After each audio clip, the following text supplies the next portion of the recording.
Sejam muito bem-vindos, bem-vindas. É uma alegria para nós, da diretoria da ADUFOP, ter vocês estudantes aqui conosco, ter vocês colegas, docentes, sindicalizados, sindicalizadas, para essa atividade que a gente pensou com muito carinho, com muito cuidado. É um momento de uma devolutiva, de uma roda de conversa sobre Cuba.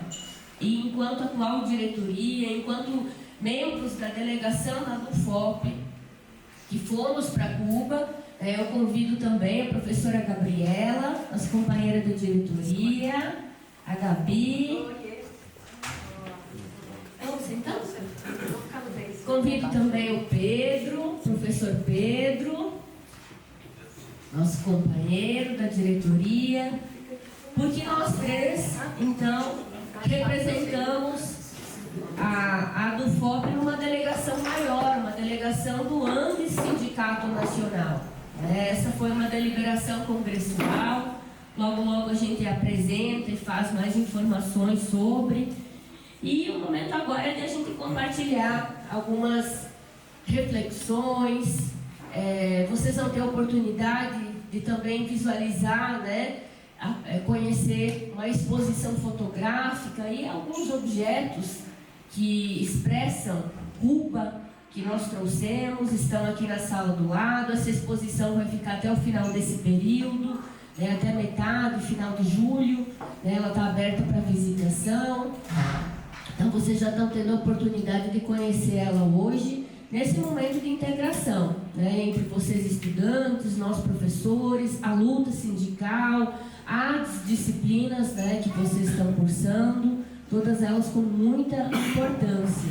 Aí eu faço uma ressalva, que são oficinas extensionistas. Então essa é uma atividade de extensão que vocês estão vivenciando, professor Marlon, professora Verônica, eles já estão chegando também, nessa articulação do sindicato com a extensão universitária, que é muito bom, potencializa todos os âmbitos,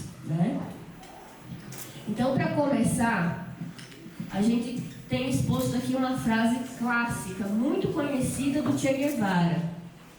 Obrigada, João. Que a universidade se pinte de negro, se pinte de mulato, se pinte de obreiro, de campesino, de trabalhador, Se pinte de trabalhador, de campesino, que se pinte de povo, porque a universidade não é patrimônio de ninguém. Ela pertence ao povo. Che Guevara. Então, essa frase, que a universidade se pinte de povo, é extremamente conhecida e a gente reivindica ela, nessa potência do seu significado. Então, sermos professores de uma universidade pública, serem estudantes de uma universidade pública, sermos professoras que se colocam na luta sindical, com certeza a gente tem afinidade com essa premissa exposta nessa frase tão conhecida do Che Guevara. E aí é nesse espírito que a gente então inicia a nossa conversa com vocês. De imediato já passo para o Pedro, ele está com uma agenda também, tem outro compromisso, talvez não consiga ficar a noite toda conosco. Então, Pedro, fique à vontade para trazer as contribuições, o que nós sentimos, o que significou para nós todos, enquanto a ADUFOP estarmos lá. Obrigada. Obrigado, Catiúcia. Boa noite a todo mundo. Eu vou começar primeiro me desculpando por eu não poder ficar mais tempo aqui hoje. Eu realmente tenho um compromisso em Belo Horizonte, eu já tinha que estar lá, mas eu também tinha que estar aqui.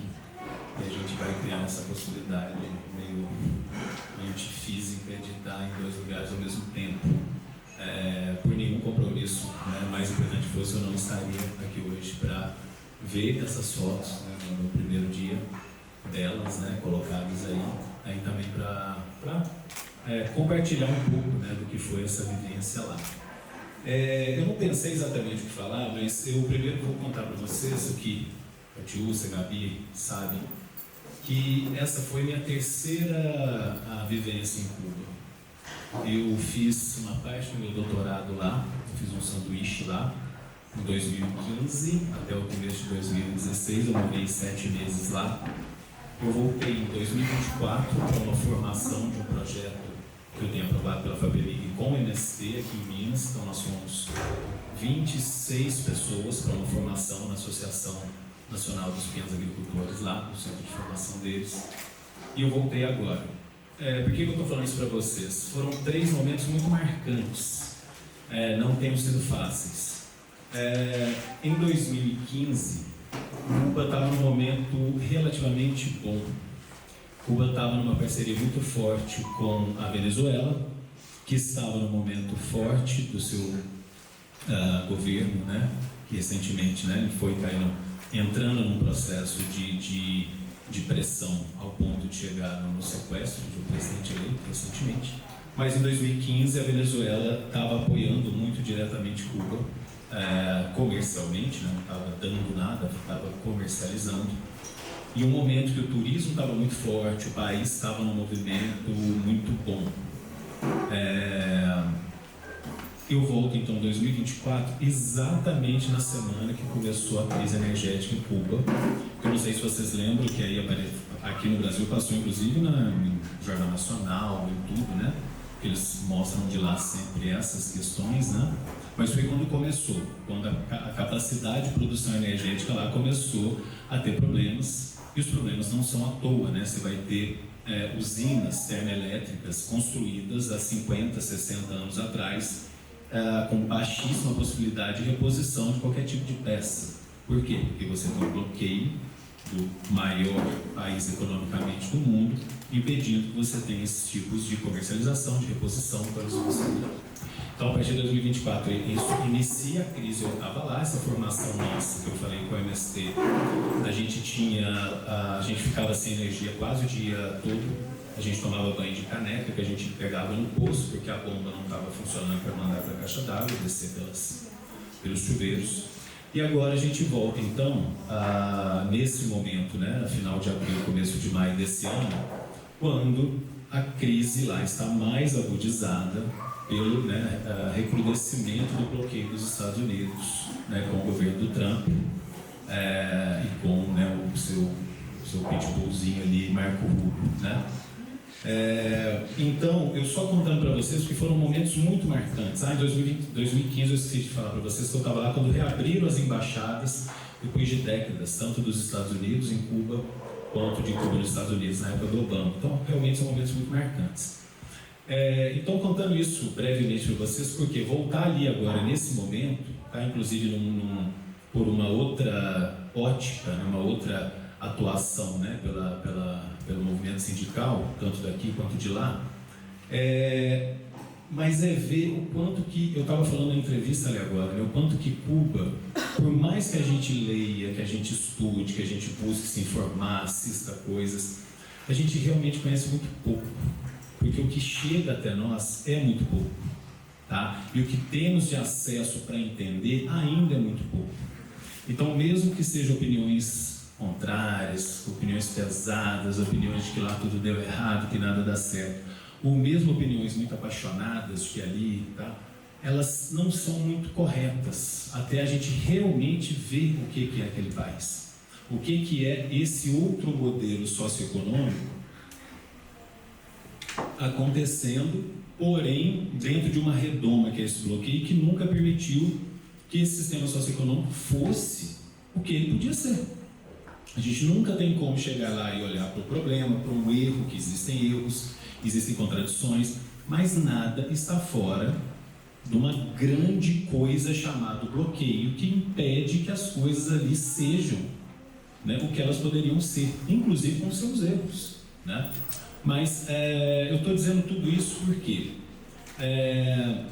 chegar em Cuba, e eu lembro muito bem, né, dessa primeira vez que eu estive lá, e começar a ver o que são pessoas acordando tão cedo quanto nós, indo trabalhar tão cedo quanto nós, ou seja, o trabalho está lá como está aqui, porém essas pessoas não estarem indo com essas cabeças baixas, com esse diabos eu estou fazendo, podem estar cansadas, mas um outro sentido de trabalho. Tá? Você vê crianças na escola, nem todo mundo vai gostar de escola, né? aquela coisa, né? Toda a organização, mas você vê crianças indo de uma outra forma para a escola, vendo um outro sentido naquele conhecimento, tá? Então, o que realmente sempre me marcou lá e segue me marcando, é ver um tanto o que essas fotos ali estão mostrando, o que não chega para nós, tá? O que de fato é você ter uma população, mas de fato olhar, entender uma população que, por todas as dificuldades, ainda com todas as dificuldades do bloqueio, tudo que se tem lá, você vê pessoas que têm seus problemas de saúde atendidos, todos os seus problemas de saúde sem ter que pagar nada. Você de fato vê pessoas com dificuldades de acesso a alimentos variados, como está nesse momento, mas ninguém passando fome, ninguém deitado no chão pedindo esmola por fome. Por quê? Você tem uma organização socioeconômica por meio de um Estado que não é um Estado capitalista, que busca em primeiro lugar, ainda que com erros, com tropeços e tal, com que as necessidades de toda a população sejam atendidas, tá?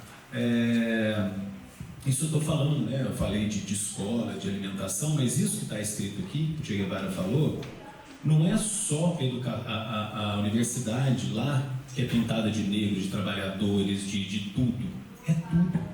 A cultura lá é pintada de negros, de trabalhadores, de campesinos, de tudo que vocês estão vendo aqui, para dar um exemplo. Cultura não é uma coisa que a nós, ali, alguns eruditos, alguns vão ter acesso, vão pagar. A cultura é um direito. Por onde você anda, você vê cultura naquela cidade. Você vê possibilidade das pessoas acessarem aquela cultura a preços muito baixos, que realmente viabilizam que essas pessoas acessem a cultura. Isso é educação, isso é saúde, isso é tudo, tá? Então eles têm uma frase muito importante lá, que em Cuba eles não dividem o que sobra, eles compartilham o que eles têm. Então é isso, que por mais que a gente, ele está falando que a gente já sabe, mas ver de perto e saber como aquilo é possível, ainda contra tanta maré contrária, da maior potência econômica já existida no planeta, na história do planeta, o maior poder bélico que já existiu na história da nossa humanidade, ver o que se ainda consegue fazer, a resistência daquele povo é algo impressionante. Eu vou passar, né, não vou entrar muito no 1º de maio em si, né, mas só dizer que das 2 vezes que eu tinha morado lá, eu não tinha estado no primeiro semestre, então não tinha tido a oportunidade de ver o 1º de maio, vivenciar o 1º de maio. E é algo impressionante. Ainda mais nessa crise, no momento que está lá, e que muitas pessoas estão desgostosas, claro, do que está acontecendo. Muita gente reclamando de erros do governo que existem. Mas você vê o 1º de maio, as pessoas indo para a rua porque querem, não tem ninguém obrigado ali, né? E vivenciando o 1º de maio como um grande dia de celebração deles, de todo um povo, de todo um país que é trabalhador. Que estão ali para comemorar, para gritar, para escutar a música, mas para principalmente marcar para o mundo inteiro que ali, o 1º de maio, é um dia de luta de todo um povo. Então é isso. Eu agradeço a oportunidade de contar um pouquinho aqui. Eu não poderia falar só dessa experiência sem falar das anteriores. E em algum momento mais para frente eu volto para contar as demais que virão pela frente, que eu acho que vão ter. Obrigado, gente.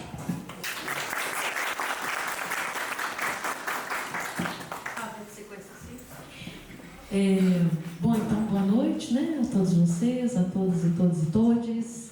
Eu sou Gabriela, sou vice-presidente aqui da DUFOP e também professora do curso de Museologia na área de Conservação e Restauro. Acho que é importante, assim, a primeira vez que eu vou a Cuba, né, que eu estou lá na cidade. E eu acho uma coisa que eu acho que, assim, primeiro que é importante dizer é o local onde nós estávamos, né? Porque, assim, talvez no nosso imaginário a gente perceba o Malecón, consiga reconhecer o Malecón, né? O centro de Havana, Havana Velha, né? Que são os lugares mais turísticos, né? E eu acho que é muito importante dizer que nós não estávamos nesse lugar. A gente estava em La Lisa, que é um bairro distante, difícil de chegar. Um bairro que é marcado assim, por um grupo de pessoas que moram, mas que não tão diretamente vinculados ao mundo do turismo. Então, assim, a Havana Velha, ela é turística. Então, tem grandes hotéis, tem um comércio dedicado ao turismo ali, tem, claro que as escolas também, as casas, enfim, a cidade acontece, né? Mas esse bairro onde nós estávamos, de fato, era um bairro mais de pessoas cubanas, né? Então, assim, a gente não tinha ali uma paisagem tão bonita igual a que vocês vão observar ali nas fotos. Quando as fotos estão ali, a gente tem um espaço onde nós estávamos que parece um quartel, é o CTC, a Central do Trabalhador Cubano, onde a gente tinha um rigor de acordar, batendo na porta, levanta, banho de caneco, como o Pedro disse, luz que era cortada às 7 da noite até às 23 horas. Então, assim, foi lá onde nós tomávamos café da manhã, almoçávamos, jantávamos e tinha também a formação sindical.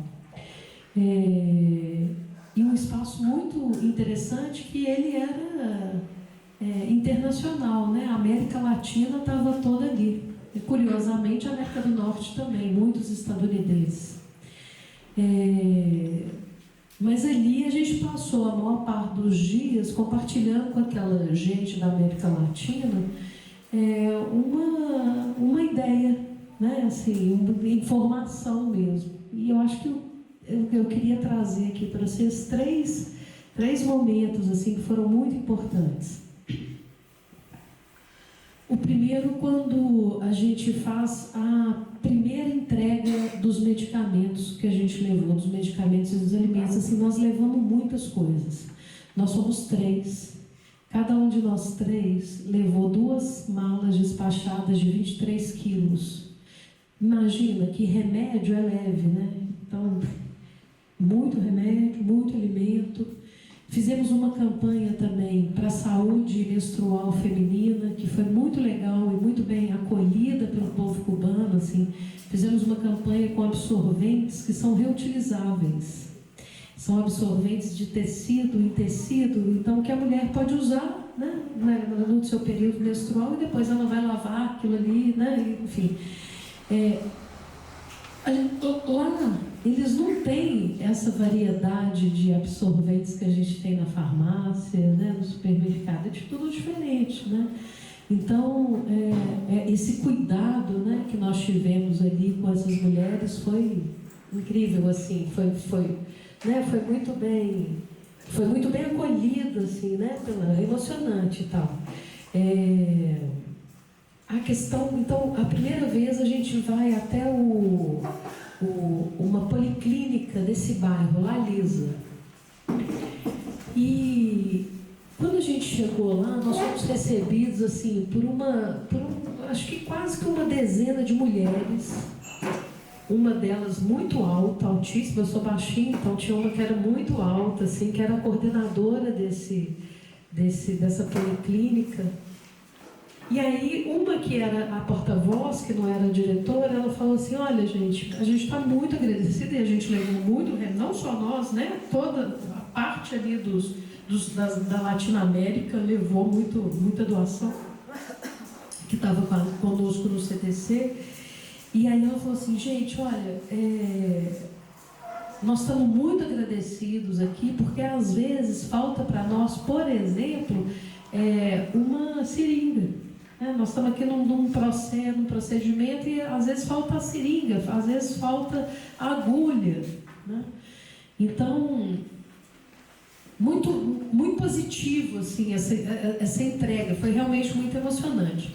A segunda vez que eu fiquei muito emocionada também foi uma outra entrega. Aí a gente já está no hospital, um hospital gigante. Ele é maior do que a Santa Casa de Ouro Preto, muito maior, só mais que o dobro.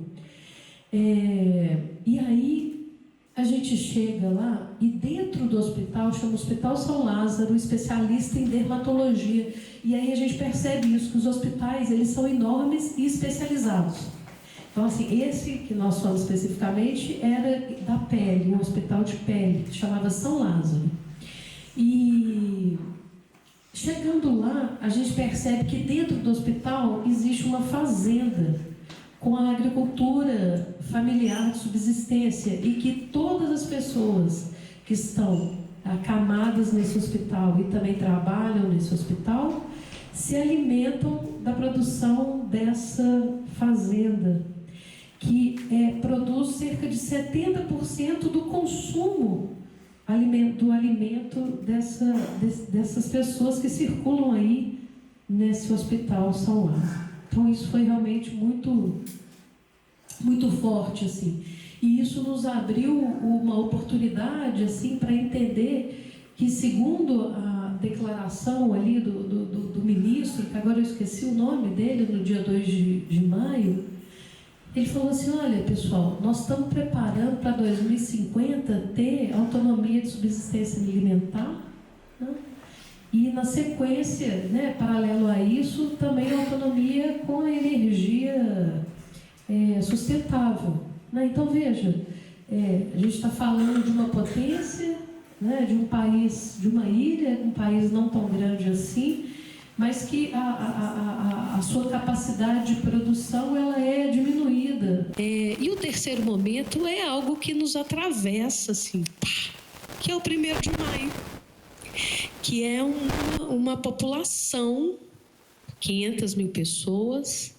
Nós éramos um grupo ali, que agora eu me esqueci o número, mas nós éramos cerca de 800 estrangeiros dentro daquela comunidade toda, e nós estamos falando de um cenário de quase 500 mil pessoas, de cubanos dedicados ali desde o amanhecer. Então, as nossas passeatas, a gente se concentra ao meio-dia, né?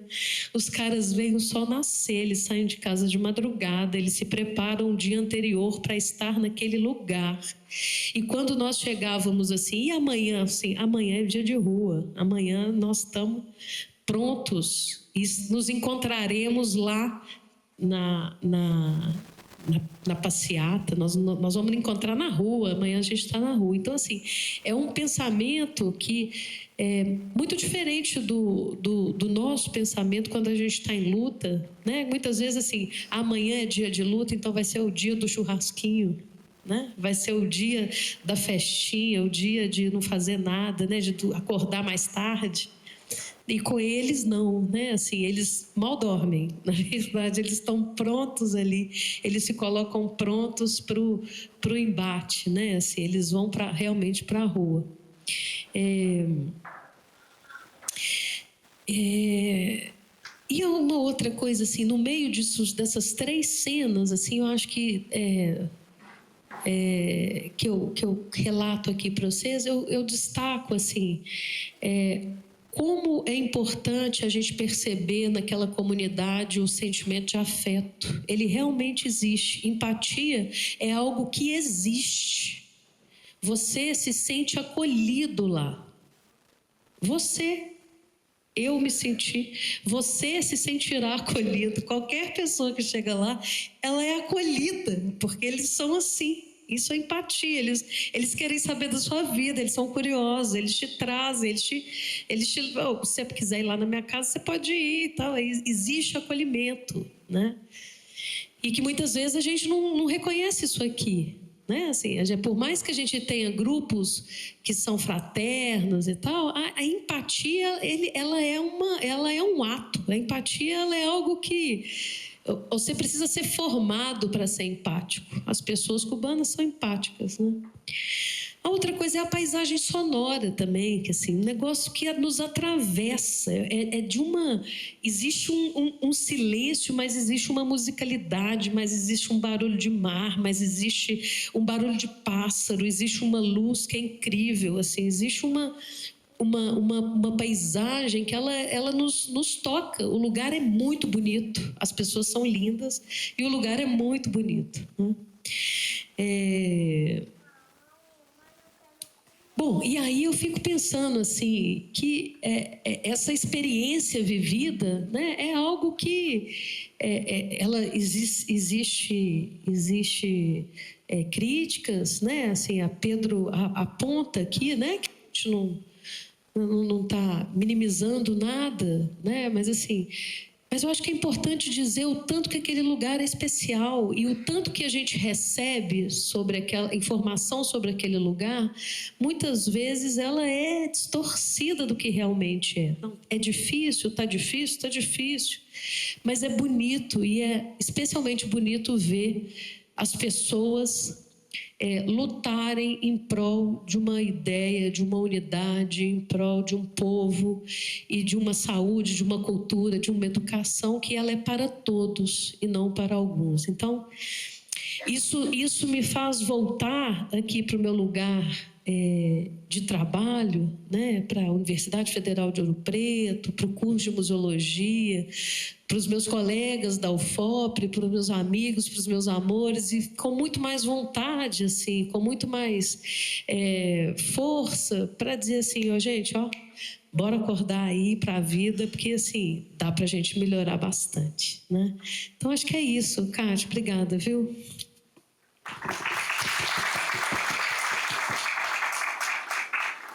Bom, muita coisa a gente tem para falar, a gente não vai conseguir trazer tudo, né? Eu fiz algumas anotações que eu quero compartilhar com vocês e eu começo então essa minha fala, né, reivindicando Fidel Castro. Se nós abrimos essa atividade reivindicando Che Guevara e que a universidade se pinte de povo, agora essa minha fala eu reivindico Fidel Castro. Olha o que ele nos diz. Tempos difíceis são tempos difíceis. Em tempos difíceis, aumenta o número de indecisos. Em tempos difíceis, e esta é uma lei da história, há aqueles que se confundem, aqueles que desanimam, aqueles que perdem a esperança, aqueles que se abrandam, aqueles que traem, aqueles que desertam. Isso acontece em todas as épocas e em todas as revoluções. Mas é também em tempos difíceis que os homens e as mulheres são verdadeiramente postos à prova. E é em tempos difíceis que se revelam aqueles que são verdadeiramente valiosos. Os tempos difíceis são a melhor medida de cada pessoa. Nós fomos para Cuba num momento extremamente difícil. Extremamente, né? Inclusive a passagem que a gente comprou com a possibilidade de remarcar ela, caso Estados Unidos atacasse Cuba, caso acontecesse alguma coisa naquele momento e a gente não pudesse fazer a viagem. Ou voltar de lá, né? Mas na certeza que a gente colocaria nossos pés em Cuba e não a turismo. Façam turismo, porque eles pedem que nós façamos turismo lá. Porque movimenta a economia. E é linda. Cuba é linda. É uma ilha do Caribe. Conheçamos o Brasil, mas conheçamos Cuba pelo turismo. Eles pedem isso. Mas nós não fomos a turismo. Nós fomos cumprir uma tarefa sindical das mais importantes da história da UFOP, com certeza. E aí a gente se orgulha bastante de ter feito parte disso. Se orgulha bastante, porque estávamos lá no Congresso do Andes, erguendo nossa mão e votando para irmos para Cuba. Essa proposta, né, de o Andes ter representantes da sua diretoria nacional e incentivar as sessões sindicais locais de cada universidade, Instituto Federal e etc., que compõem o nosso sindicato nacional, que o nome dele é Andes, né? Essa proposição, com muito orgulho, ela veio da corrente política, organizativa, sindical que eu componho. Mas ela não é minha, não é uma proposta minha. Ela é uma proposta de muitos companheiros. Inclusive companheiros independentes, que não se vinculam a uma ou outra corrente político-sindical que disputa a direção do Andes. A pauta de Cuba, ela unifica aqueles que têm uma posição classista, aqueles que reconhecem a importância da solidariedade internacional, a importância de defender o nosso continente, a América Latina, de fazer frente ao imperialismo estadunidense.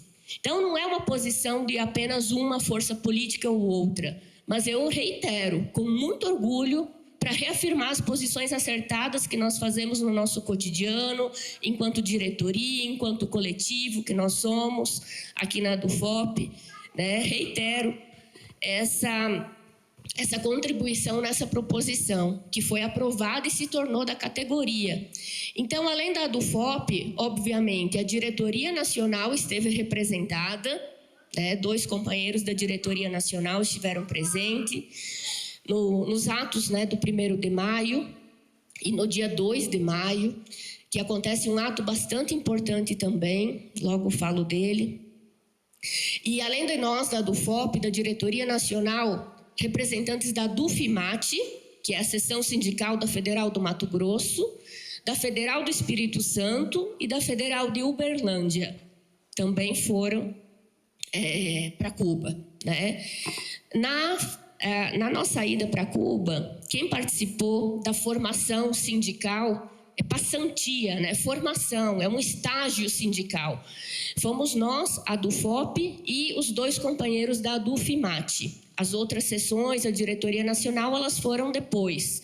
Elas não participaram dessa formação. Inclusive, essa é uma sugestão que a gente tem que deixar mais explícita nos nossos congressos e deliberações, de que a ida não seja apenas pontual para o 1º de maio, por mais importante que ela seja. Que seja para estar junto no cotidiano e na formação político-sindical que Cuba tem a nos oferecer. O tanto que a gente aprendeu é indescritível, né? Então, como a Gabi e o Pedro já falaram, nós ficamos hospedados num complexo, num hotel, né, distante do centro turístico, uma região periférica, Lalissa, né? É um hotel, é um centro de formação da Central dos Trabalhadores Cubanos, né? Então, fazer essa referência à única central de trabalhadores, a única central que unifica os sindicatos, os trabalhadores cubanos. Já temos uma diferença com o nosso país que é gritante. Nós temos o quê? 14, 17 centrais sindicais? Nós temos várias centrais sindicais. Então, isso explicita também diferentes forças políticas, formas organizativas e fragmentação enquanto classe trabalhadora brasileira. Eles não têm isso. A CTC, Central dos Trabalhadores Cubanos, é a central única de Cuba. Então, a gente ficou nesse hotel, nesse centro de convenções, né? Essa referência organizativa sindical da CTC. E também, né, fazer uma referência que a formação, ela permitiu, possibilitou que a gente conhecesse a realidade de vários países latino-americanos e dos Estados Unidos. A Gabi já falou, tinha um conjunto, cerca de 30 pessoas estadunidenses lá. Quem eram eles? Jovens como vocês. Fazem parte de uma ONG, Tire as Mãos de Cuba. Uma coisa assim, o nome da ONG, uma tradução do inglês para o português. É uma ONG que existe há mais de 20 anos. É uma ONG que tem um trabalho bastante articulado com a CTC, né? Que participa de várias edições já da passantia. Essa foi a 9ª edição. Então, a cada ano eles estão fazendo a formação, né? E nós encontramos, então, fomos 105 cursistas. Encontramos companheiros sindicalistas, a grande maioria da área da educação, mas não só.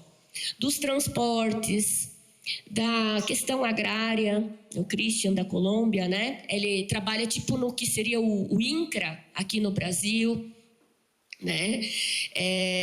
Nós conhecemos então companheiros do Chile, da Venezuela, do México, do Uruguai, da Colômbia, esses jovens estadunidenses também.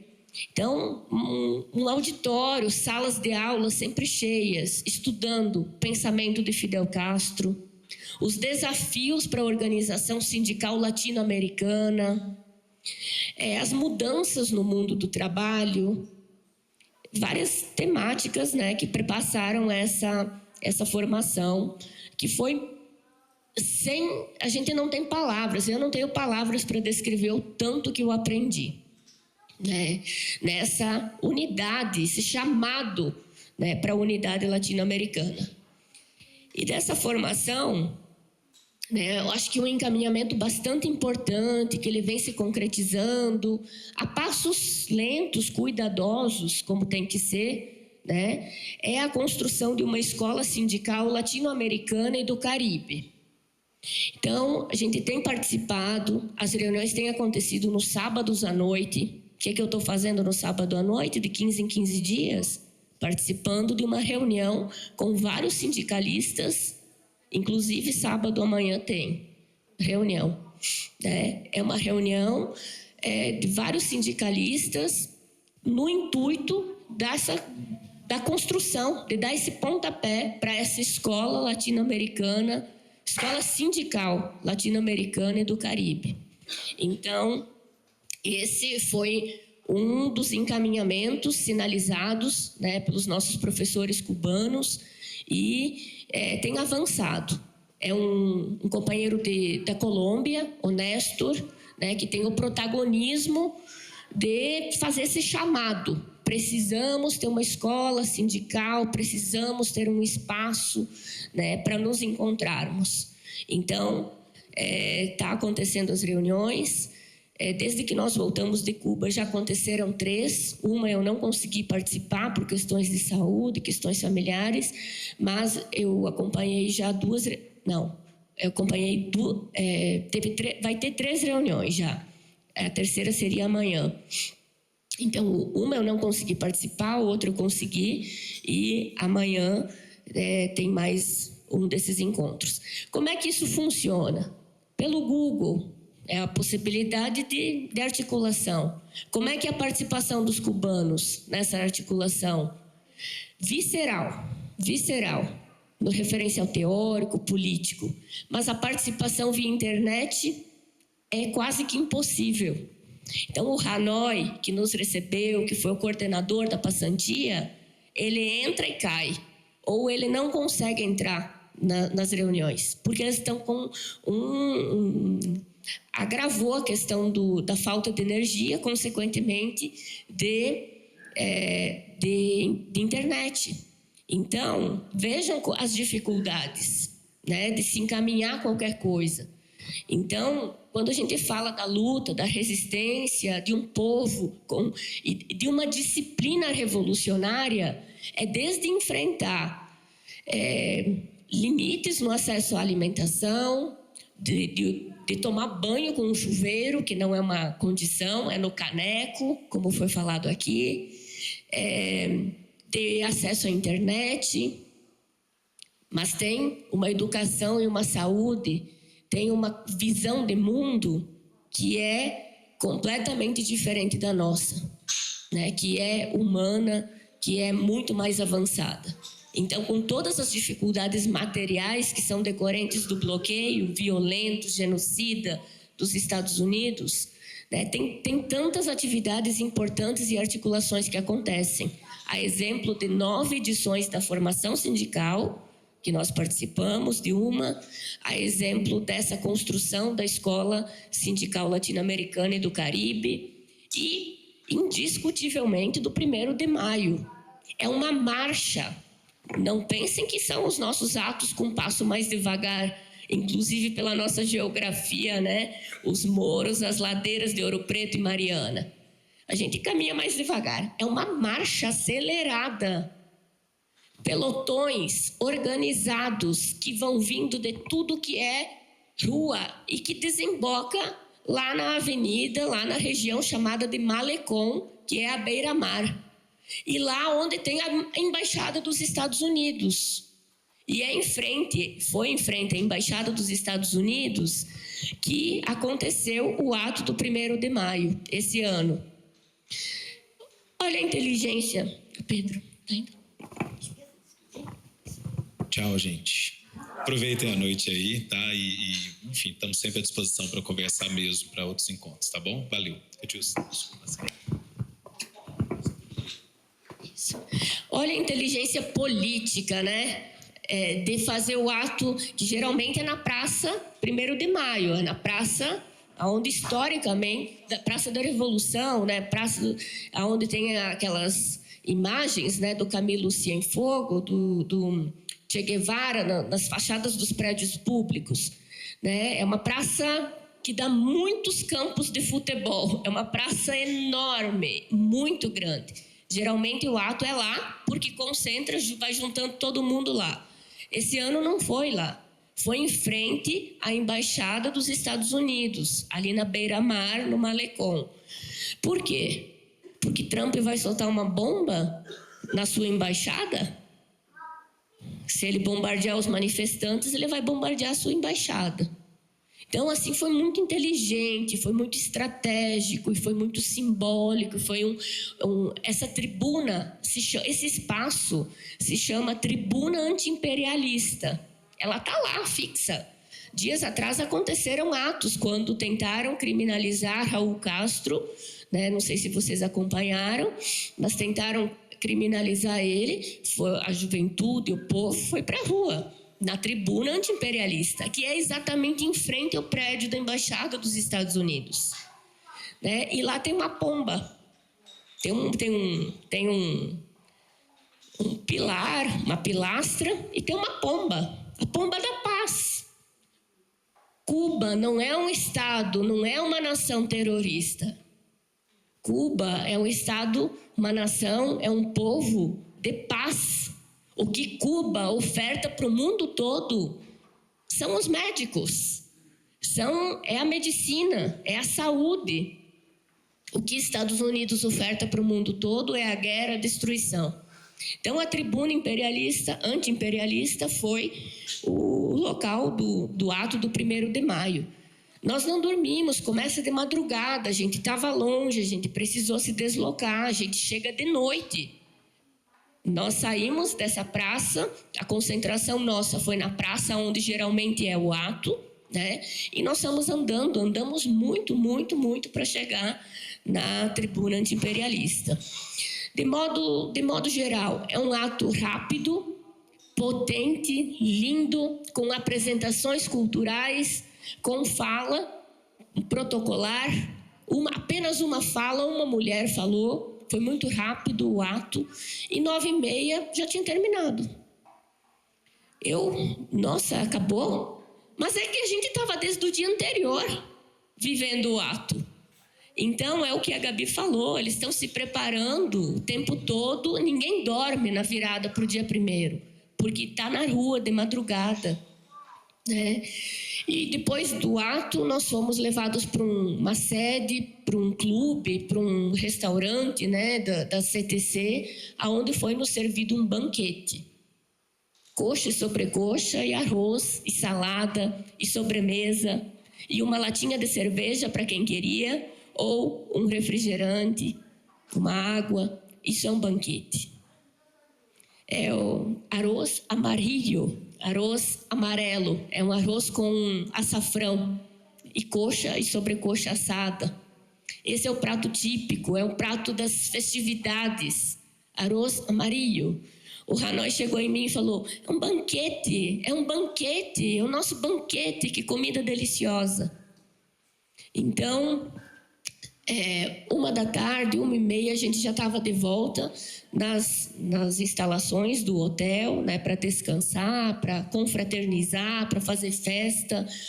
Nós, brasileiros, somos um povo muito festivo, mas somos menos festivos do que os nossos companheiros venezuelanos, colombianos, cubanos, que dançam salsa, que reivindicam uma alegria diante das adversidades, né, que o nosso país, o nosso continente cotidianamente é colocado.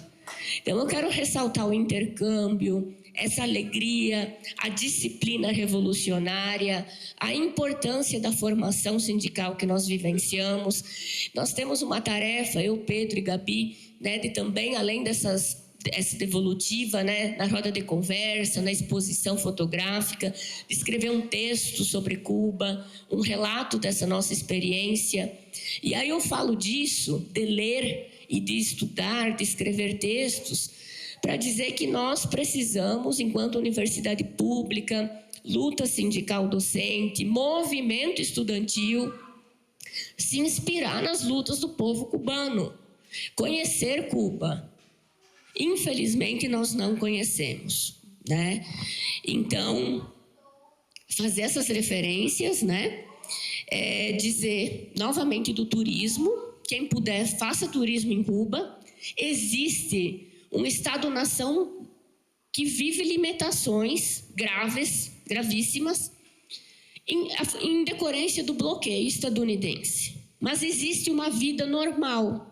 Existe uma cidade, um cotidiano, existe um comércio, existem hotéis preparadíssimos para receber turistas, né? Existe uma Havana Vieja, existe a Rua Obispo, que a gente encontra souvenirs, que a gente encontra um chaveirinho, que a gente encontra uma caneca, que é de alguns objetos que vocês vão ver na nossa exposição também, né? Que a gente trouxe como lembrança. Então, Cuba é isso. E a gente aprendeu várias palavras de ordem, de ânimo e de reafirmação teórica, política, sindical, né? Uma delas é: La pátria se defiende. La pátria se defiende. Então, a gente vai ensaiar mais algumas vezes e depois a gente vai gravar um videozinho para mandar para Cuba, tá? Outra palavra de ordem, né, que a gente ouviu e é muito viva, né? Pátria ou morte, venceremos. Então, um povo disposto a dar a sua vida por uma luta, né? E para desfechar mesmo, né, esse convite para a gente continuar conversando, tomando um caldo, vendo a exposição, não vou ficar me alongando mais ainda aqui, mas esse convite para a gente estudar. Cuba é uma ilha do tamanho de Piauí, do estado de Piauí. Cuba era uma colônia que foi dilacerada, assim como o Brasil, a América Latina toda, né, no período colonial. A revolução que nós temos como inspiração por Fidel, por Raul, por Che, por Vilma Spin, por... Agora me fugiu o nome. A Vilma Spin, a Célia Sanches, mulheres revolucionárias e na linha de frente. Inclusive, tem um livro ali sobre as mulheres. Em algum momento, eu vou pensar um projeto para a gente estudar e conhecer isso, né?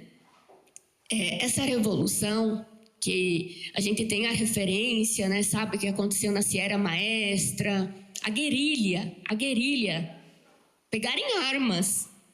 Esse foi também parte do processo revolucionário, né, cubano. Só foi possível porque a cidade permitiu, deu condições, teve uma organização classista para que a revolução acontecesse. Então, as articulações na cidade, por diferentes classes sociais, inclusive frações da pequena burguesia, né, dos trabalhadores urbanos, foi o que permitiu nessa articulação com o campesinato e que permitiu que a guerrilha acontecesse, né? Então, tem vários autores, várias obras importantes sobre Cuba, mas eu recomendo fortemente um livro escrito pela Vânia Bambira. Está ali o exemplar, né? Esse é um livro publicado aqui no Brasil, é fácil da gente acessar, para conhecer o que foi a história da Revolução. Esses líderes, essas lideranças, homens e mulheres que pegaram em armas. Mas toda uma sociedade que reconheceu que estava sendo explorada, oprimida desde de fora. E aí que se dá as condições objetivas para um processo revolucionário que está ainda em curso, 60 e tantos anos. A revolução não acabou. A revolução acontece todo dia, porque tem esse bloqueio genocida estadunidense que impede outros países de fazer relação com Cuba. Relação econômica, política, social, tudo é muito tolhido nessa lógica do bloqueio, das ameaças que os Estados Unidos fazem aos outros países para não se relacionar com Cuba comunista, se relacionar com Estados Unidos imperialista, capitalista. né, para a lógica capitalista dos nossos países acontecer.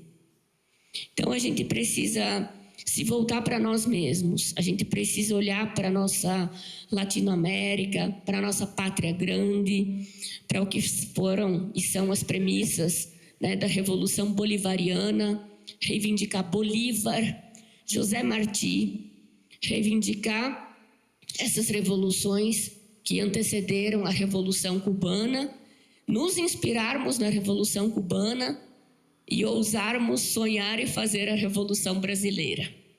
Então, olha as tarefas que temos, né? Então, é isso, gente. Antes de passar para vocês, eu queria convidar vocês, nós todos, para ouvir uma música. É uma música bastante tradicional, é um hino de Cuba, que fala que linda é Cuba.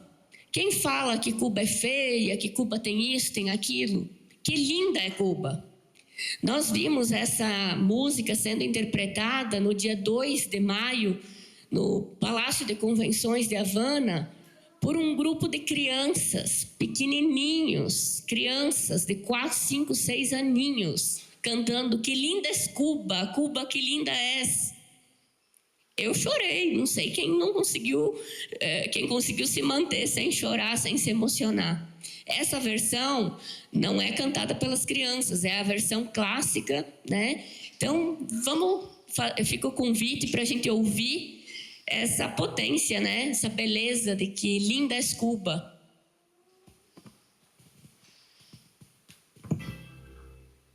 Oye, tú que dices que tu patria no es tan linda. Oye, tú que dices que lo tuyo no es tan bello. Yo te invito a que busques por el mundo otro cielo tan azul como tu cielo, una luna tan brillante como aquella que se filtra en la dulzura de la caña, un Fidel que vibra en la montaña, un rubí 5 franjas y una estrella, un Fidel que vibra en la montaña, un rubí 5 franjas y una estrella.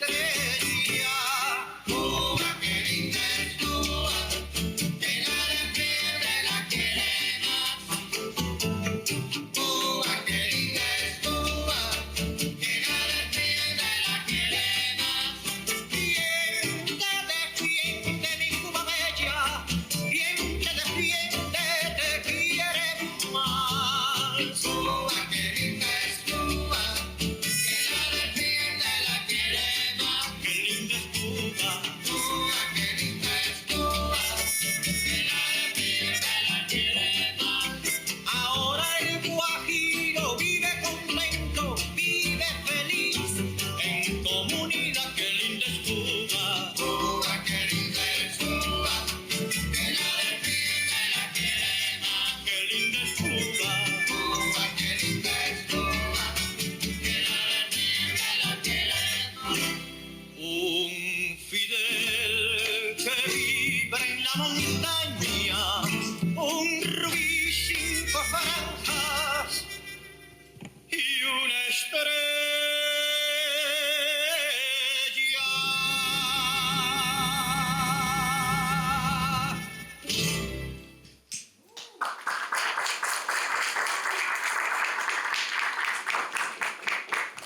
Então agora nós abrimos para quem quiser fazer alguma pergunta, algum comentário. Tá aberto, gente. É uma roda de conversa, não é uma palestra, né? Francisco, professor, fica à vontade. Boa noite, todo mundo. Boa noite à mesa. E Pedro foi embora, a pergunta era para os três. Parabenizar pela iniciativa, apesar de eu não acompanhar todo o movimento que vocês acompanham, mas apoio que façam esta descoberta de novos universos, novos mundos. A pergunta, ela é atravessada, porque nós estamos vivendo, muitos alunos escutam e usam essa palavra com muita frequência, coisa chamada decolonização. Este processo de resgatar uma proposta como esta, de ir ver como fazem para trazer para a gente, tanto no aspecto político, econômico, cultural, mental, na forma que eles produzem conhecimento e fazer, nós não estaríamos indo, vocês não estariam indo numa contramão disto que é esse movimento de descolonização, ou seja, a gente está querendo fugir de opressores, de colonizadores, e agora a gente se submete a ir dentro de outros espaços, trazendo formas de ser que imaginamos que elas poderiam ser positivas para nós, ou nós não poderíamos inventar uma forma de ser que não dependêssemos de colônias que nos habitam historicamente, etc. Muito obrigado. Mais alguém?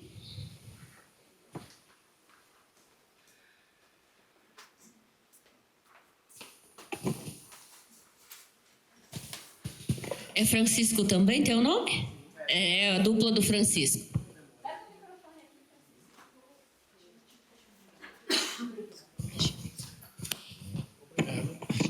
Esse embargo tem a ver com uma espécie de uma questão mal resolvida dos Estados Unidos. Me corrija se eu estiver errado, já tentaram invadir uma vez e foram repelidos, não é isso? Então, esse ato de tentar invadir e não invadir, para a história deles, foi um fracasso. Esse embargo tem a ver com esse fracasso? Uma questão de ego coletivo, no caso, essa raiva dos Estados Unidos com Cuba. Muitos países que eles tentaram invadir e não conseguiram invadir. E no mundo todo eles entraram, quebraram tudo, e ficou por isso. Mas lá eles não conseguiram entrar para quebrar. É isso a questão emocional seria central. Obrigado.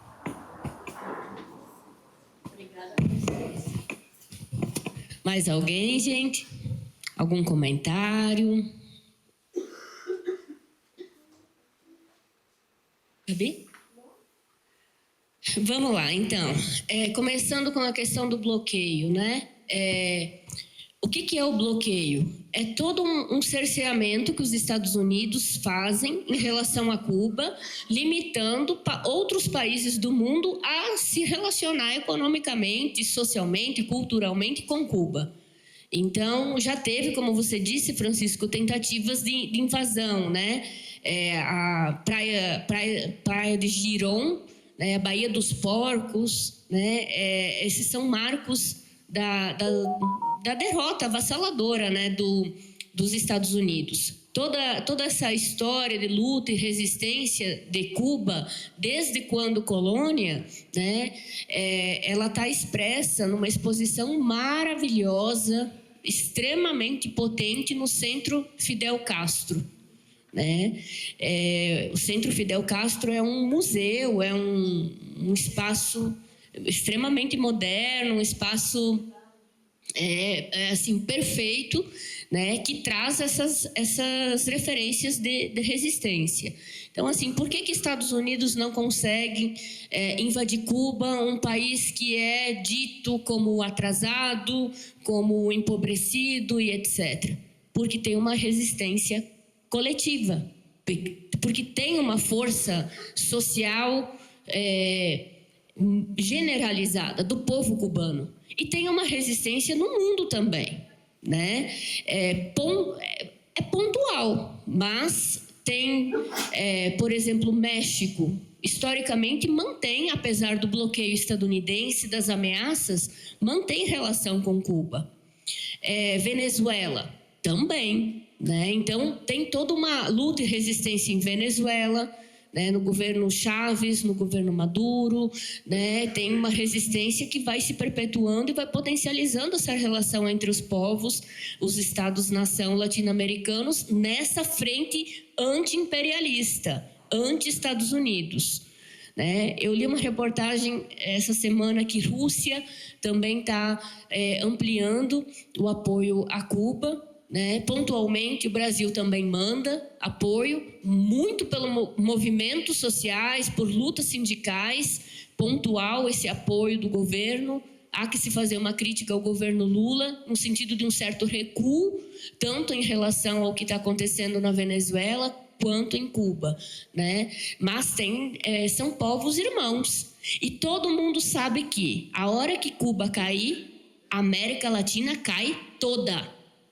Cuba é o que está nos protegendo. Isso a gente ouviu, isso a gente aprendeu, isso eu volto com toda a certeza possível, né, do que eu aprendi, me formei lá.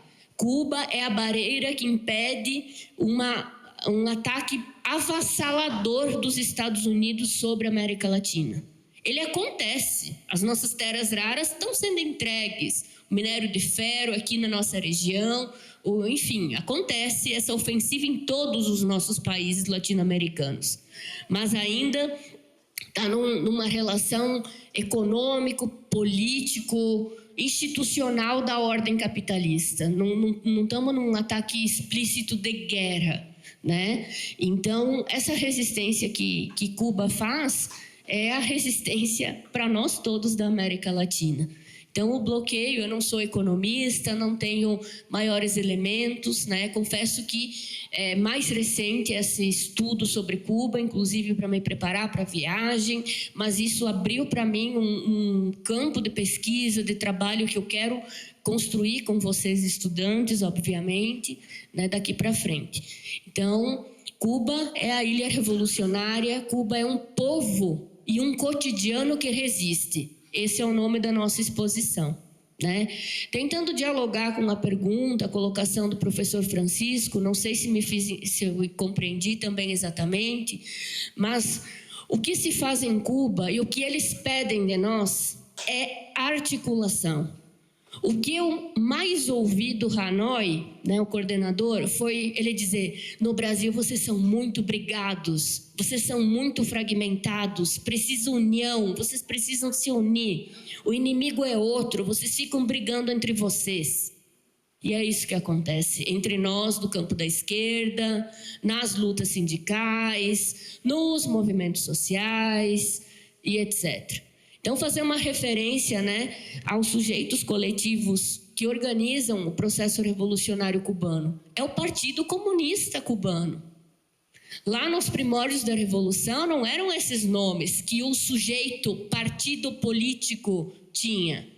A denominação, a conformação Partido Comunista Cubano, ela vem no processo histórico de amadurecimento da própria Revolução. A Revolução tem outras lideranças também, né, que são lideranças dos partidos. Era tomado como uma frente mais ortodoxa, né? São outras nomenclaturas. Mas existe o sujeito coletivo, partido político que organiza a central única, que organiza a vida, né, revolucionária, política. E quem organiza a luta, a organização sindical, é uma única central sindical. A produção de conhecimento na educação, na saúde, né, ela é inspiradora. A gente não pode deixar de falar da ELAN. Na marcha do 1º de maio, a gente encontrou com estudantes brasileiros que estão lá na ELAN, que é a Escola Latino-Americana de Medicina.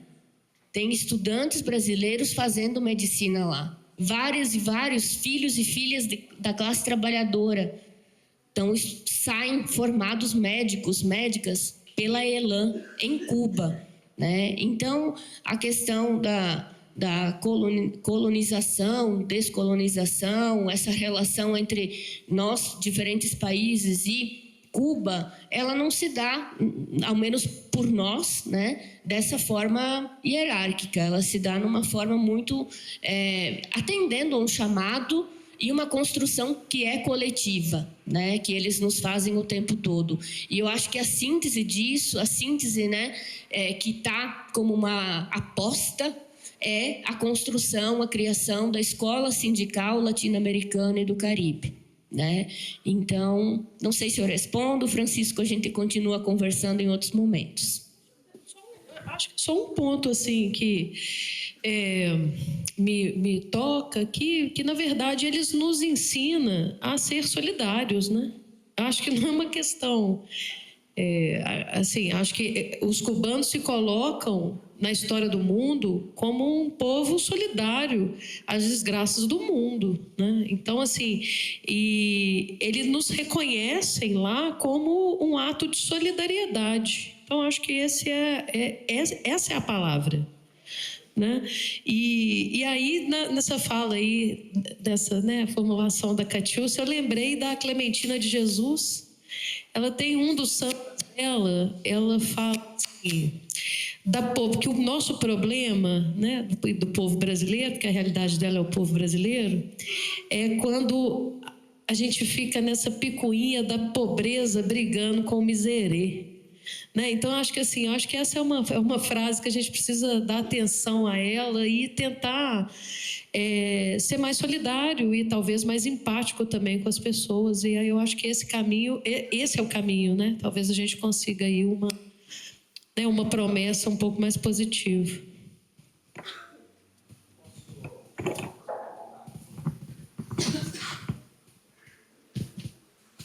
Desculpa o que eu vou falar aqui agora, complemento, talvez vocês são jovens demais dentro da UFOP e a grande maioria aqui não sabe. Eu, professor Hilde, nós vivenciamos isto, que nos anos 2000, 99, 2000, nós tivemos uma parceria com Cuba e tivemos vários professores da UFOP que fizeram doutorado em Cuba e depois tivemos um problema que o MEC não reconheceu o doutorado deles.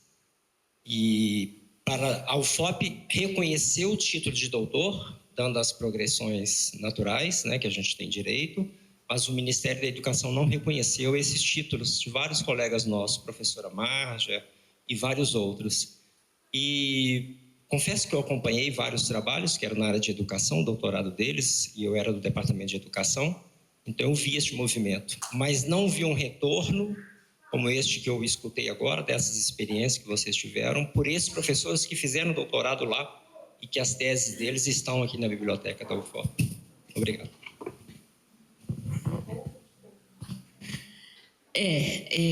Se eu fizer meu pós-doc, vai ser em Cuba. Eu voltei assim muito decidido, né? Porque abre tanta possibilidade para a gente estudar, abre possibilidade para vocês fazerem intercâmbio. Então, Cuba existe, tem um sistema de ensino e de saúde, né? Educação e saúde são de primeiro mundo porque é a prioridade, não são tratados como mercadoria, é para todos. E isso traz dignidade para esse povo como você fala, me fugiu a palavra, com empatia, com solidário, com o mundo todo, né? E obviamente entre eles.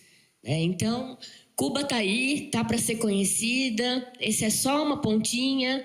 Falei, Maurício, antes de você chegar, que quarta-feira, né? Deu uma coincidência muito boa das datas. A gente já tinha programado essa atividade, mas quarta-feira, 19 horas, no auditório do ICSA, a gente vai receber 2 professores cubanos, uma professora que é reitora da Universidade Tecnológica de Cuba, né, e outro professor. E a gente vai continuar falando sobre Cuba, sobre o bloqueio e sobre a importância da educação como uma ferramenta, um instrumento de resistência revolucionária, resistência a esse contexto do cerceamento tecnológico, né, que é imposto a essa ilha revolucionária. Então, desfechamos, se ninguém mais tem nada, é isso? Verônica Marlon, então tá, que bom, continua o bate-papo. Obrigada, Verônica, professora Verônica, precisa sim. Ainda mais que eu tô meio gripada. Gente, boa noite. É bom estar aqui falando, escutando sobre Cuba, e uma das coisas que sempre eu fico pensando é sobre a questão da memória para o povo cubano. Quando a gente olha para o Brasil, a gente tem uma memória muito ruim, né? Dos processos de luta, de organização popular, né? A gente lembra, por exemplo, muito mais dos ditadores, né? Nas nossas ruas tem nomes de ditadores, né? Nas placas, enfim. E aí eu queria perguntar para vocês como é que vocês viram isso lá, a memória da luta cubana, na rua, nas cores, nos ícones, nas estátuas, né? Eu acho que isso também faz parte de manter a memória e a revolução viva, né? Então, eu queria que vocês contassem um pouquinho do que vocês viram nesse sentido mais amplo, né? Da memória viva da revolução em outros aspectos, assim. Depois, então, Marlon faz a pergunta, pode ser? Boa noite. Na verdade, é mais uma saudação, né? Uma saudação ao espaço, à DUFOP, à atual gestão. Eu tive a oportunidade de estar presente no último congresso do ANDES em Salvador, onde houve essa deliberação importante num debate político acirrado do nosso sindicato, né? E a seção sindical nossa, a nossa delegação lá, na verdade, majoritariamente votou favorável, entendendo justamente a conjuntura, né? Com sensibilidade política. O imperialismo, né? Não é uma teoria econômica, né? E algo que não é real, concreto e contemporâneo, né? As próprias teorias clássicas do Lenin, né? As teorias que vêm de Marx, os marxistas, o século XX e XXI, por vezes querem ignorar, né? Mas a realidade está aí. Se a gente considera, então, essas últimas movimentações do governo norte-americano e das posições das disputas intra-imperialistas no mundo, mas as formas do imperialismo na contemporaneidade têm chamado muita atenção. E Cuba está na mira declaradamente, explicitamente, do governo, né, Trump, da extrema-direita. Então, eu cheguei aqui um pouquinho atrasado, estava numa outra atividade, né? E aí escutei as colegas fazendo as ponderações, entendi mais ou menos o tom das perguntas e do debate. E aí eu acho que é isso, né? Inclusive, quando a gente pensa assim, até a teoria social crítica, né?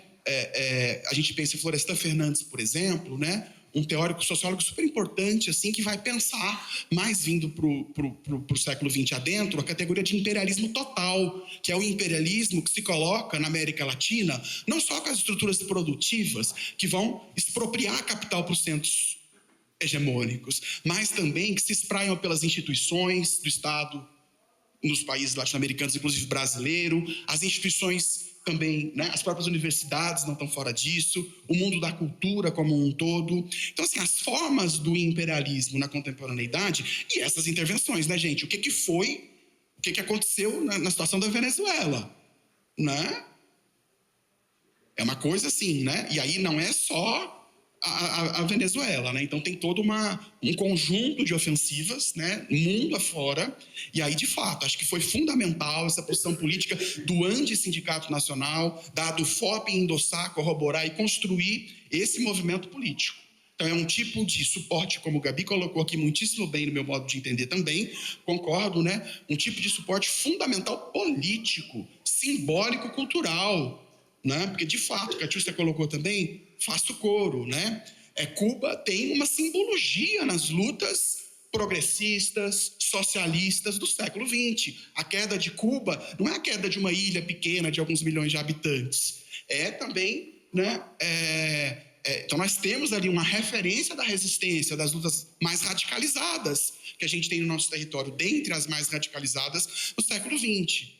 Né? Sobretudo, Trump sabe que bater em Cuba ou fazer esses movimentos do avanço imperialista é ir nessa direção do universo simbólico cultural também. O imperialismo tem várias formas de atuar, não só as diretamente econômicas, mas extraeconômicas, culturais, institucionais. E aí, penso que o Andes acertou e faço assim, essa saudação à diretoria da DUFOP, a delegação que esteve no Congresso, corroborou, fez um bom debate lá, uma boa discussão, e acho que vai abrir mesmo, assim, possibilidades de articulação política importantes, assim, né, da nossa universidade. Nós temos aqui, muito legal ouvir o colega professor trazer uma memória, né, um pouquinho mais recuada, a gente que chegou um pouco depois na universidade, mas na nossa própria delegação lá em Salvador, tinha o professor Pedro Abreu, que tem trabalhos importantíssimos, né, tá no departamento de medicina, o Pedro estava aqui, joia. Então, assim, trabalhos importantíssimos de articulação lá na educação no campo, agricultura, né?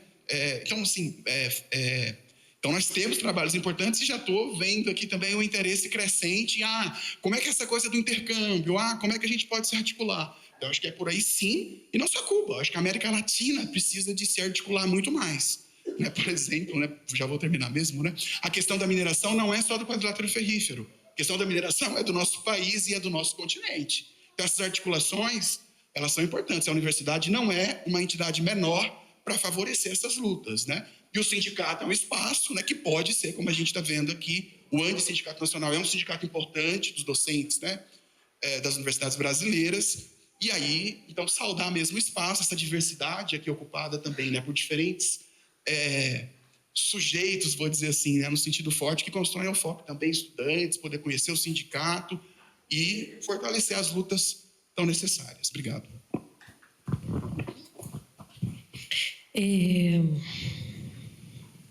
Eu esqueci seu nome, professor. Verônica.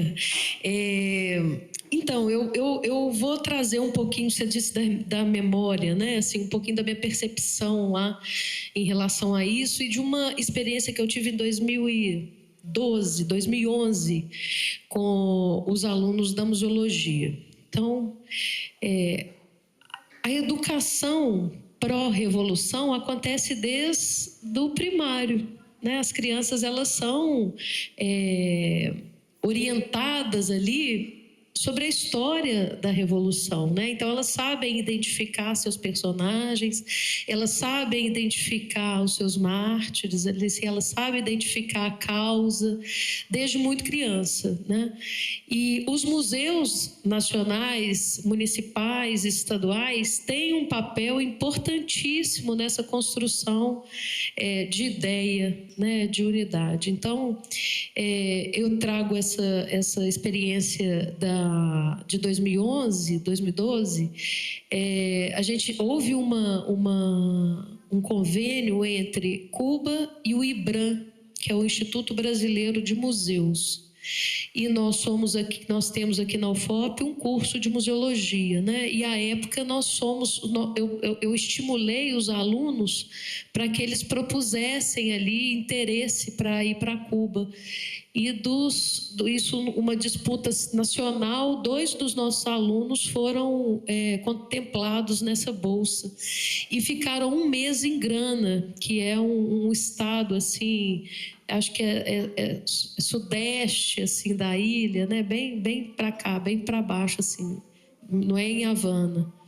E aí eles tiveram lá uma atuação nos museus, né, da cidade, em 2 distintos, e o que eles trouxeram de relatório, né, assim, de experiência, é isso, assim, que as crianças, elas passam semanalmente, a educação museal, ela é colocada, e todo estado, todo município tem um museu da Revolução, né? Então, assim, conta um pouco da história da Revolução. Então, eles passam por essa formação, né? A Catiúcia apontou aqui para o memorial do Fidel Castro, do Centro Fidel Castro. É um centro que é pós-morte do Fidel, né? E como eu sou da área da museologia, eu sou muito atenta, né, à estrutura museal. É um museu totalmente adequado para as normas atuais de um museu. Então tem acessibilidade, a comunicação ela é interativa, tem iluminação adequada, tem controle de umidade, de temperatura. Então, assim, a gente tem iscas ali para pegar insetos, que provavelmente pode trazer algum dano para os objetos. Tem sistema de segurança, tem sistema contra incêndio. Então, assim, é de ponta, né? Diferentemente de outros que são mais simples, assim, do ponto de vista... talvez mais caseiro, assim, com soluções mais caseiras, né? E aí uma outra coisa que me ocorreu aqui agora, que também no mundo dos museus aí, que muito me interessa, ainda mais essa gestão de risco de acervo, assim, eles trazem para nós que temos uma condição imaginada, né? Que nossa condição ela é falsa. Né? Assim, a gente acha que a gente tem condição de manter um museu de ponta, mas, na verdade, a gente não tem condição. A gente pode ter ali um orçamento X dedicado àquela montagem daquela exposição, daquele museu, mas a gente não tem condição nenhuma de manter aquele museu aberto. Vide os nossos museus universitários, que estão fechados. Né? Então... nós temos 2, Museu da Farmácia e Museu de Ciência Técnica. Lá, eles têm estrutura e uma estratégia de ações que são muito, muito particulares, assim, são menos tecnológicas, que recorrem menos à necessidade, por exemplo, de câmeras de vigilância, etc., ou de climatizadores, assim, ar-condicionado e tal, para climatizar as salas, mas eles pensam em ventilação cruzada, né, que é algo mesmo da própria adequado à arquitetura. Eles pensam a segurança do museu de forma mais simples, assim, de modo que não são câmeras de vigilância, né, sensores e tal, mas um modo de fazer uma amarração e selar a porta, né? Então eles trancam, fazem uma amarração com barbante, coisa muito simples assim, e selam esse barbante numa tampinha e guarda a chave numa caixinha com essa mesma selagem assim. Então pensa, se algo é rompido, algo aconteceu, e aí isso é problema, né? Mas enquanto aquilo ali está fechado, nós estamos livres de problema, né? Então eu acho que, assim, do ponto de vista da memória, que está diretamente relacionada à educação, à cultura, essas pessoas, elas são formadas, elas são instruídas, existe um compartilhamento, e elas são críticas, isso não subestime, não subestime, porque elas são muito capazes, assim, de fazer uma leitura geopolítica do mundo muito melhor do que eu. Eles estão muito à frente, assim, né? E aí a última coisa que eu queria deixar como um ponto de esperança é que eu já iniciei, viu, Catiúcia, conversa na nossa diretoria de Relações Internacionais de um protocolo de intenções de cooperação entre a UFOP e a Universidade de Havana. Já está correndo, daqui a pouco a gente tem.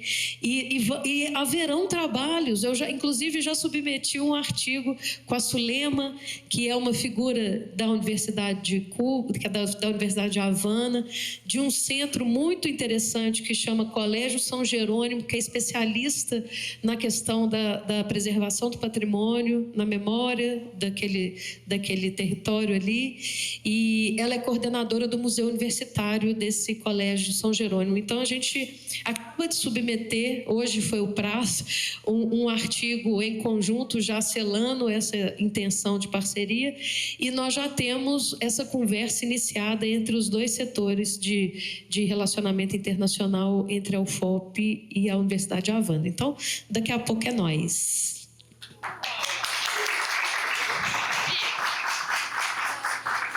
Então, tentando dialogar com o que a Verônica traz, né? Tanta coisa me passou pela cabeça você fazendo a tua pergunta, a tua colocação, Verônica. A Gabi já falou, né, por exemplo, do que é o Centro Fidel Castro.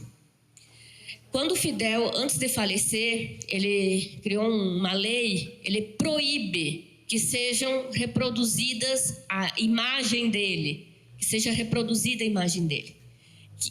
Vocês veem e tem souvenirs ali que nós trouxemos de Cuba, com imã de geladeira, camiseta, boné, com a imagem do Che Guevara. O capitalismo, inclusive, se apropriou muito bem dessa imagem do Che. Fidel proibiu, em vida, proibiu o uso da imagem dele. Em Cuba, só tem o Centro Fidel Castro, contra a vontade do Fidel, porque eles tomaram uma decisão governamental, institucional, uma decisão do país, de que aquele centro teria o nome dele. Mas está proibido praça, está proibido rua, estátua, souvenirs, não se acha nada do Fidel de imagem. Eu queria uma camiseta do Fidel, dos 100 anos do Fidel agora em agosto. Não se acha, não tem, é proibido. Porque ele não quis essa personificação sobre ele. A revolução não é dele, a revolução é do povo cubano. Então, trago esse exemplo, né, do Fidel, dessa posição firme, né, que ele teve, né, de proibir que o rosto dele seja utilizado de uma forma um tanto quanto mecânica, enquanto o líder único da revolução. Não é. É uma outra coisa que eu lembrei e que vocês vão ter a oportunidade de ver algumas cédulas de dinheiro cubano, do peso cubano. Tem algumas ali, não tem todas. Mas, por exemplo, 3 pesos cubano é o rosto do Che Guevara. Essa cédula, ela é disputadíssima por nós. Ela é disputadíssima por nós turistas, por nós do campo da esquerda. Todo mundo sonha em ter ou a moeda ou a cédula dos 3 pesos que é o Che. Porque a gente admira esse lutador e a gente quer ter essa lembrança de Cuba. Mas é raríssimo lá. Então, dizer para vocês que eu ganhei uma. Novinha, do Hanoi, da Miroslava, tá lá guardadinha, né, com muito cuidado e muito carinho, né? Mas também tem outras figuras revolucionárias que estão estampadas na cédula, no dinheiro. Júlio Mella. Se a gente fala e estuda e reivindica a Universidade Popular, um dos grandes nomes que a gente precisa conhecer a trajetória, desde enquanto liderança estudantil, é Júlio Mella, um estudante cubano, revolucionário cubano. Ele está numa cédula, outras figuras, né? E agora, muito recentemente, uns dias antes da gente ir para Cuba, foram lançadas 2 notas novas, 5.000 pesos cubanos e 3.000 pesos cubanos. A cédula é da Vilma Spin, guerrilheira, revolucionária, ex-esposa, ela já faleceu, do Raul Castro. Então, outra cédula era da Célia Sanches, também, que foi para a guerrilha, né? Então, recentemente foram emitidas notas com a Célia e com a Vilma, em forma de homenagem a elas. Nós fizemos de tudo para conseguir essas cédulas e não conseguimos. Está muito escassa, não está rodando, mas elas já existem, né? E é uma forma de trazer a memória, né, desse povo. As praças, né? A Praça do 1º de Maio, a Praça da Revolução, né? É tudo muito, muito vivo, muito presente, não é distante do cubano comum, do trabalhador comum, né? Ele vive isso. E aí, como é que isso se mantém viva, né, essa memória? Não é a personificação, porque não tem como não falar de Fidel. Eles falam de Fidel o tempo todo, eles falam de Raul o tempo todo, eles falam de José Martí o tempo todo, eles falam de Célia, de Vilma, de tantos outros. O Álvaro Penha é o sindicalista, um dos fundadores da CTC, um sindicalista que dá um nome para o centro de convenções e para o hotel onde a gente estava. O complexo lá da CTC tem o nome do Lázaro Penha, né? Então, eles reivindicam dessa forma. Mas como é que se mantém vivo esse legado todo? É o pensamento do Fidel, é o pensamento do José Martí. São as ideias revolucionárias que eles e outros companheiros foram produzindo na concretude da luta. Então, como que se mantém a memória? É pela praça, é pelo museu, é pela cédula do dinheiro. É pela vestimenta. Vou tomar a liberdade de agora extrapolar qualquer protocolo sindical e ficar uma coisa bem pessoal mesmo. O que vocês estão achando desse meu vestido aqui? É lindo, maravilhoso. Isso aqui é uma guaiabeira. Isso aqui é uma roupa típica cubana. Então, a camisa, a vestimenta, né? Tanto para o homem quanto para a mulher. Guaiabeira é a camisa com 4 bolsos. Para a mulher, o vestido com 4 bolsos. Então, vão nas imagens aí, vão ver Fidel, ele está vestido militar, né? Che também, que ali também já está, né, uma vestimenta militar. Mas, por exemplo, a memória, o símbolo de quem é aquele povo, é desde o arroz amarillo, que é um arroz com açafrão e uma coxa e sobrecoxa assada, que é o banquete deles, é um dos pratos típicos. Roupa vieja, que é outro prato típico, né? Desde as comidas, a alimentação, mas desde a vestimenta. Então, e não comprei em shopping. Aonde eu comprei essa roupa, essa vestimenta típica, que é de memória, né? foi na casa de uma senhorinha que é costureira. Chegamos lá, ela estava fazendo esses botões para uma outra roupa, né? Então é na casa dela.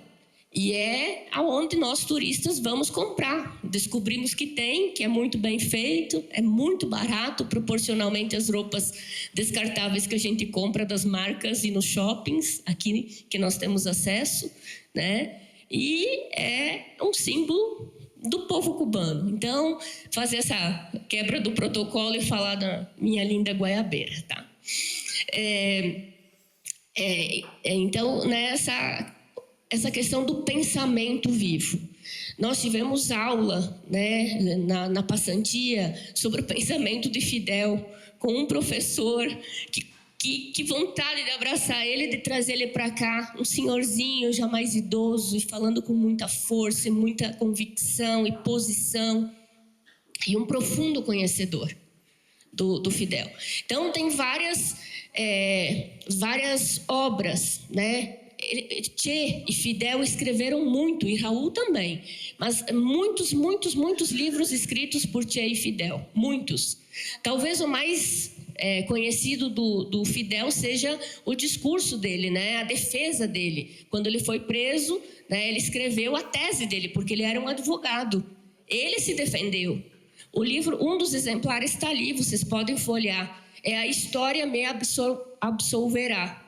A história me absolverá. É a defesa do Fidel, reivindicando o movimento 26 de julho, né, que foi derrotado, que não foi um passo vitorioso da Revolução, inclusive teve baixas, teve mortes, teve prisão, né? Foi nesse contexto que o Fidel é preso, mas nessa disputa, né, ele consegue a sua libertação e prosseguir com a luta revolucionária nos outros movimentos da guerrilha que vai se constituindo, então, desde então.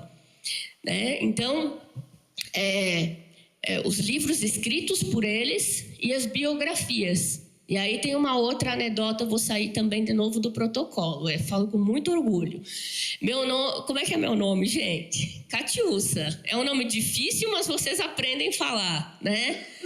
Mas, lá em Cuba, eu recebi outro nome. Me chamavam o tempo todo de Catiusca. Catiusca. Então, hoje, quando recebo um áudio dos companheiros cubanos, é Catiusca. Ou os outros latino-americanos, Catiusca. Ninguém fala Catiuça, né? E eu estranhei, mas olha só a minha ignorância. Catiusca Blanco é a maior biógrafa do Fidel. Quando eu soube disso, que na minha ignorância eu não sabia, que existia uma periodista, uma jornalista, que fez inúmeras, centenas de entrevistas com Fidel, e ela escreveu uma biografia dele. Então, é mais uma anedota, porque é um nome igual ao meu, né? Agora eu fiquei Catiusca para o povo cubano e adoro. Não me importo se vocês trocarem meu nome, né? Essa referência, né? Isso, só botar mais um K lá no meio. Então, eu consegui encontrar nas lojas, né, lá no centro de Havana, num sebo, consegui encontrar e comprar a preço muito irrisório. Assim, talvez tenha custado uns 10 reais. A biografia do Che, a biografia do Fidel, escrita pela Catiusca Blanco. Então, a memória, ela é tudo isso. Uma cédula, uma vestimenta, uma alimentação, as biografias, as inúmeras entrevistas. É uma educação viva a partir de um pensamento que eles expressam, vão dando uma direção, mas não é deles, é do povo cubano. Né?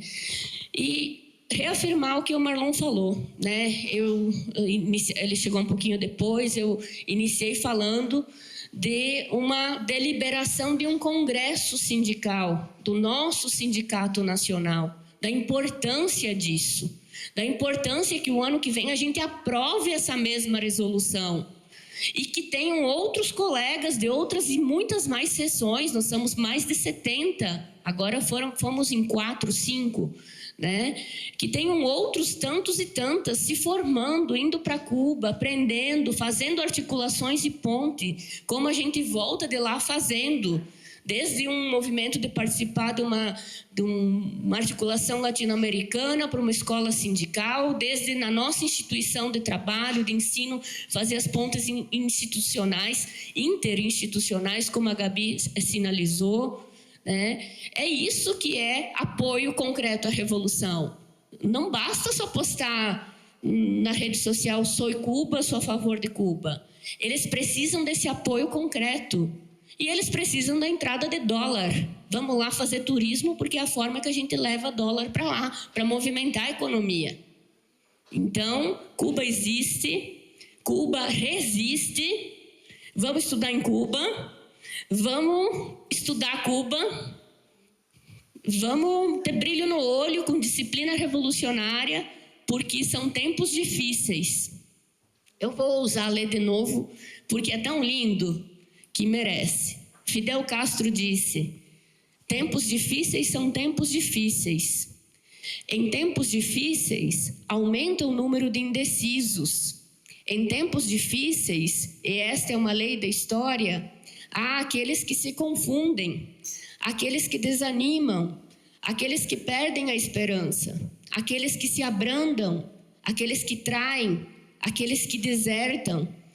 Isso acontece em todas as épocas e em todas as revoluções. Mas é também em tempos difíceis que os homens e as mulheres são verdadeiramente postos à prova.